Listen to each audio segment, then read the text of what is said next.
6 ties directly to the planet Saturn and the occult representation of Saturn. But before we get into the number 6, it'll help to explore the link between Drake and Saturn first.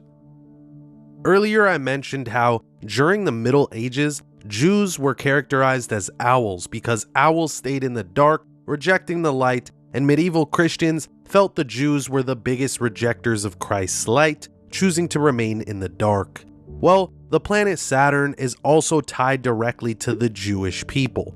Prominent Roman historians such as Tacitus and Cassius, as well as church fathers like St. Augustine, acknowledged a special link between Saturn and Saturday, the holiest day of the week for the Jews. That Jewish society of the Talmudic period recognized the same association is shown by the fact that the Babylonian Talmud refers to Saturn as Shabbatai, the star of Shabbat, Saturday. Greek and Arab astrology, however, considered Saturn to be the most malignant of the 7 planets, and thus the Jews, astrologically governed by Saturn, were considered to be contaminated by the planet's wicked nature.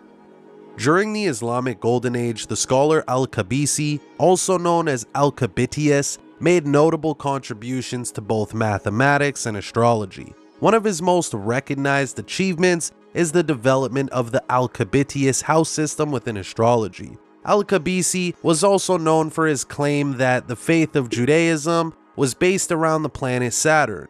Reading from Eric Zafran's journal article, Saturn and the Jews, it states, Al-Kabitius' description can serve as a prototypical example of the negative concept of Saturn. He is bad, masculine, in daytime cold, dry, melancholy, presides over fathers, over old age and dotage, and worried, the lowborn, the heavy, the dead, magicians, demons, devils, and people of ill fame.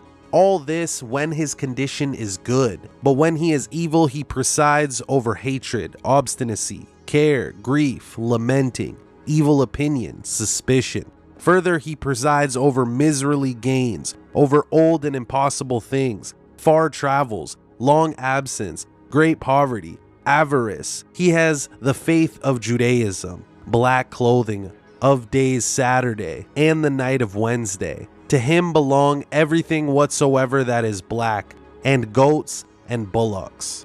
Of course, Saturn doesn't necessarily have the same dark traits that a large sect of scholars, astrologers, and theologians once characterized it as, but it's surely a notion that many till this day still see as very fitting. Again, it's important to acknowledge how this connection between Saturn and the Jews wasn't held by just one person in one part of the world, but something that others also made connections to as well. Now, I mentioned all of that history behind Saturn and the Jews because, after all, we are talking about none other than Drake, arguably the biggest hip-hop artist in the game, who himself is a Jew in a crooked industry run predominantly by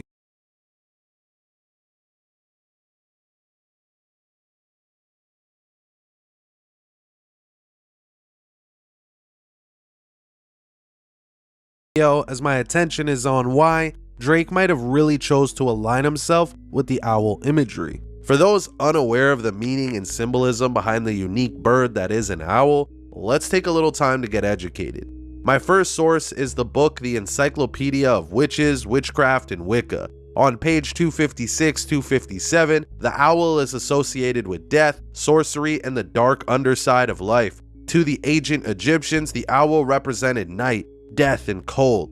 The Bible, Leviticus, says the owl is an unclean bird. The ancient Greeks, however, viewed it as a sacred symbol of wisdom, for the owl was the constant companion of Athena, goddess of wisdom. The ancient Romans considered the bird a bad omen, presaging death. Caesar's murder was announced by the screeching of owls. Besides death, the hooting of an owl foretells illness, bad weather, and the loss of virginity of a village girl. In European and American folklore, various charms could counteract the owl, throwing salt in a fire, turning one's pockets inside out, or tying knots in a handkerchief.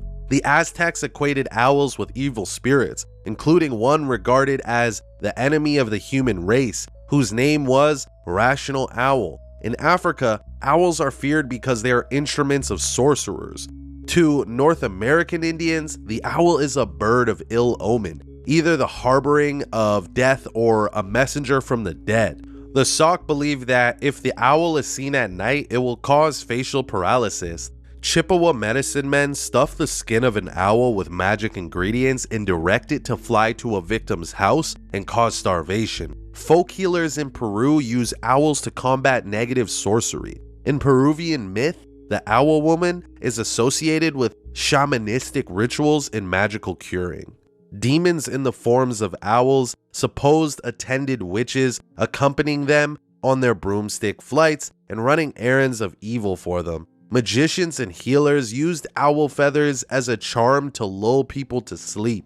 In some cultures, the owl has long been respected. In India, eating owl eyeballs is said to give a person night vision. The Kiowa Indians of North America believe medicine men turn into owls at death. So clearly, just from that one source, we can gather that the owl has a pretty dark aura, but of course, one could argue that it's not that deep, and Drake and his team just used it because these guys are night owls and always stay up late due to their lifestyle. But get this, during the Middle Ages, the owl, aside from being the symbol of death of many cultures, tribes, and religions, they also served as the perfect description for none other than a Jew. So let me explain. Befitting the agenda of the medieval church, the owl was the perfect animal to represent the Jews. According to the church, no other group turned away from Christ more divisively than them. Anyone who was not with Christ was with the devil, and consequently evil. Evil dwells in darkness and is unclean, just like the owl. I say all this because 2 out of the 3 men that had came up with this name are Jewish. That being Drake and Noah, also known as 40, the producer/engineer. And it's just fascinating, granted all the meaning behind the symbolism of the owl, that the biggest Jewish rapper in the game would decide to brand himself with it.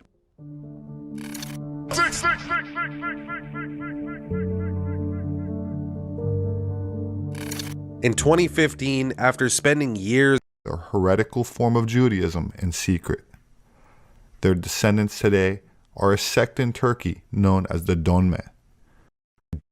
But this only strengthened his movement and hardened his followers. After a failed attempt to oppose the Sultan that controlled Palestine, Sabbatai was arrested and given a choice between death and converting to Islam.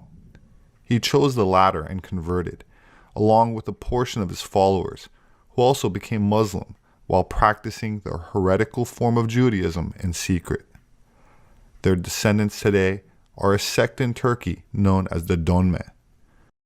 Turkey is ruled by the secret society Donme. You can check this on the internet. They are Jews who converted to Islam in 1666. Mind you, 1666. In the 17th century, 17th, 18th, 19th, 20th, 21st century. For 5 centuries, Turkey has been ruled by the secret society Donme. Let me explain who they are. A guy called Sabbatai Zevi, a charismatic Jew, handsome, 2 meters tall, being familiar with magic, a good speaker, travels around Turkey. Although people know that he's a friend of the English, and keeps boasting, "I will establish a Jewish state," he is supported by the Sufis, by the Kabbalists.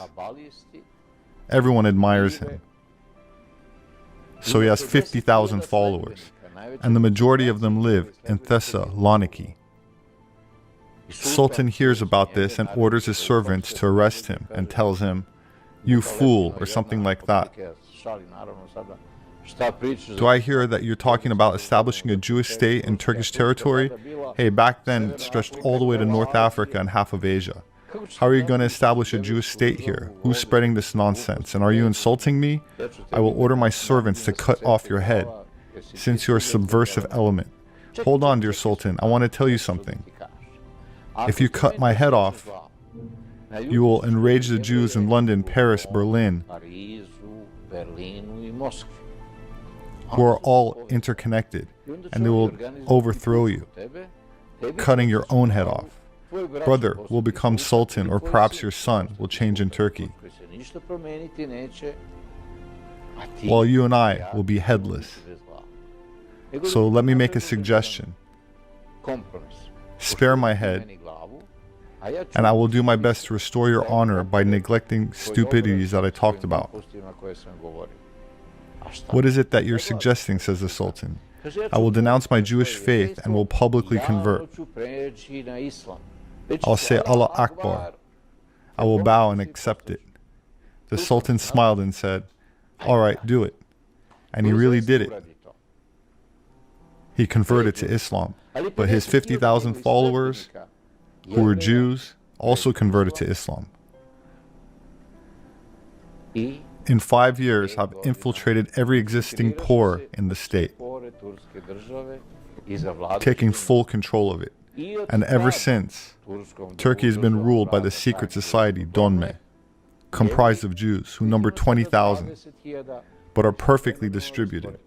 Thus, Kemal Atatürk was born in Thessaloniki and educated in Bitola, who also probably spoke Serbian. A wise man, of course, a Freemason. The Order of the English amputated the old Turkish and created a new Turkish nation, switched to the Latin alphabet and modernized Turkey. Since then, up until today, Turkey has been ruled by the Jewish Donme. So Mr. Erdogan says that he feels at home in Sarajevo and that Sarah Pristina are Turkish and so on. Is a member of the secret society Donme, just like his former Minister of Foreign Affairs, Abdullah. All of you Bosniaks can easily check this. Contact your countrymen in Turkey. Ask them via phone, Skype. If that what this Dejan Lukic claims is true, that Erdogan is actually a Jew. The order maintained that the Messiah would have to sin